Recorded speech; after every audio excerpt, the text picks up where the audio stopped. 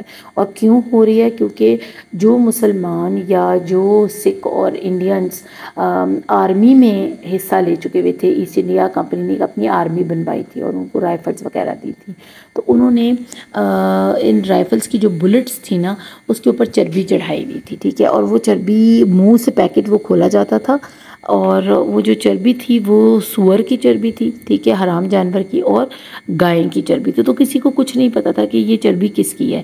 اب بلٹس جب ڈسٹریبیوٹ کی گئیں فوجیوں کے درمیان, تو وہاں پر سکھ بھی تھے, مسلمان بھی تھے, ہندو بھی تھے. تو آپ کو پتہ ہے ہندو جو ہے نا وہ گائے کو اپنی ماں سمجھتے ہیں, اور مسلمان کے لیے جو بور ہے وہ ایک حرام جانور ہے. تو دونوں کے لیے یہ مشکل ہو رہا تھا کہ ہم یہ بندوقیں استعمال نہیں کریں گے, کیونکہ ان کے اندر جو گولیاں ڈلتی ہیں نا ان کو کھولنے کے لیے, اس کے کارٹیج کو کھولنے کے لیے منہ سے کھولنا پڑتا ہے, اس کو کھینچ کے توڑنا پڑتا ہے.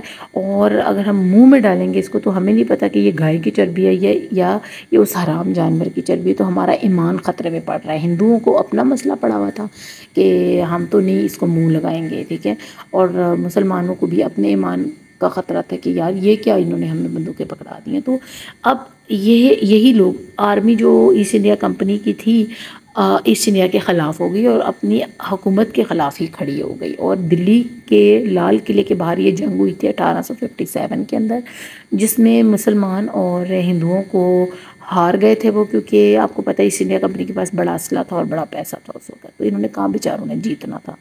تو اب کیا ہوا کہ ہندوؤں نے چلاکی دکھائی اور انہوں نے کہا جی ہم تو نہیں لڑنا چاہتے تھے, اور سکھوں نے بھی کہا ہم تو نہیں لڑنا چاہتے. مسلمانوں نے ہمارا دماغ خراب کیا اور انہوں نے کہا کہ ہم نے یہ رائفلیں استعمال نہیں کرنی. تو سارا گند جو ہے نا انہوں نے مسلمانوں کے اوپر ڈال دیا تھا. اس وجہ سے انگریزوں نے مسلمانوں کا جینا ہی حرام کر دیا تھا برِ صغیر پاک و ہند کے اندر. The British held Muslims responsible for the War of Independence due to their support for the restoration of the Mughal Emperor.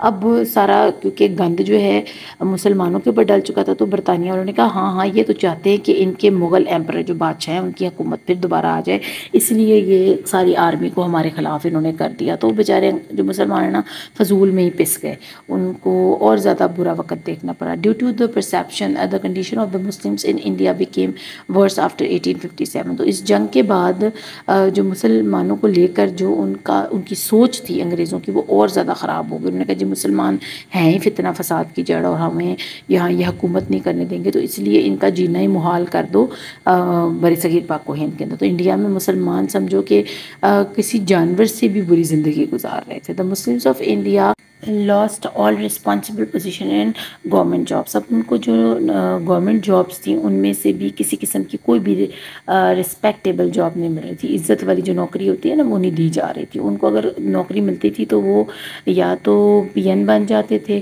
جو کہ چھوٹی موٹی نوکری، چائے لا دی، پانی لا دیا، فائل اٹھا کے ایک ٹیبل سے دوسری ٹیبل پہ کر دی، بس یہ والی نوکریاں مسلمانوں کے لیے رہ گئی تھیں۔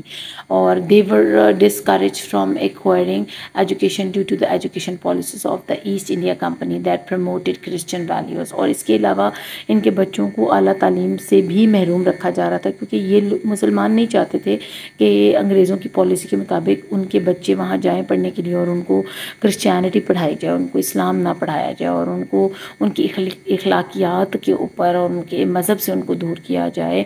اور پالیسیز اس طرح کی انہوں نے رکھ دی ہوئی تھی انگریزوں نے، اور انگریز بھی جانتے تھے کہ مسلمان ایسی تعلیم کبھی بھی اپنے بچے کو نہیں دلوائے گا، تو اس طرح ان کے بچے تعلیمی دوڑ میں پیچھے رہ جائیں گے اور کبھی بھی ہمارا مقابلہ نہیں کر پائیں گے۔ اور اس کے مقابلے میں انڈینز جو تھے وہ بھاگ بھاگ کے ایجوکیشنز جو ہے نا اس قسم کے ایجوکیشنل انسٹیٹیوشنز کا حصہ بن رہے تھے، اور ان کو بڑی اچھی اچھی نوکریاں دی جا رہی تھی کیونکہ وہ مکھن جو لگا رہے تھے انگریزوں کو۔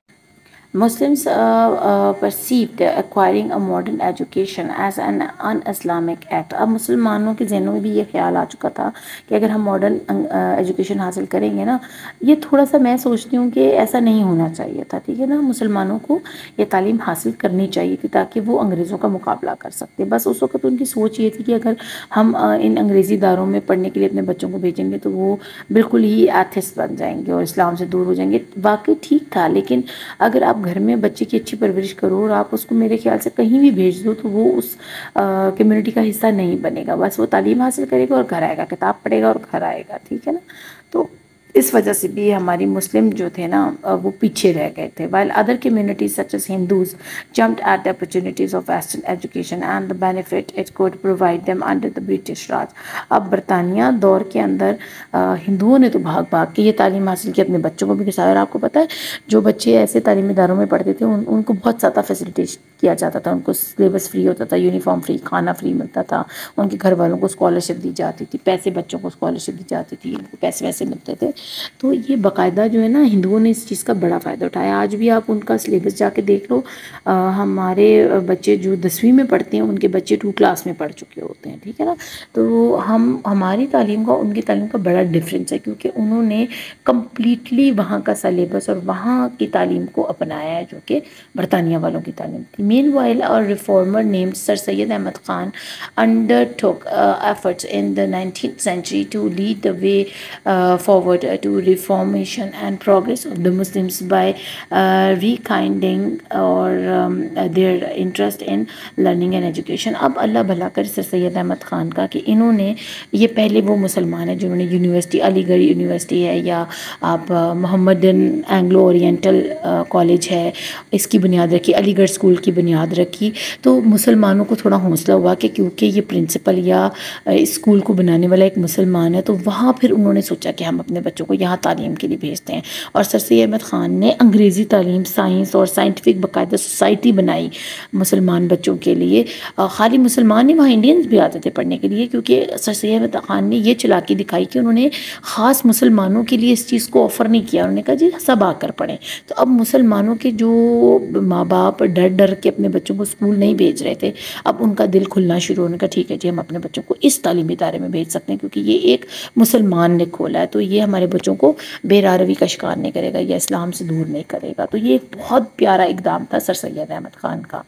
امید کرتی ہوں آپ کو اس ٹاپک کی بہت اچھے سے سمجھ آئی ہوگی۔ اپنا خوب خیال رکھیے گا۔ Thank you for watching, best of luck for your exams. اللہ نگہبان۔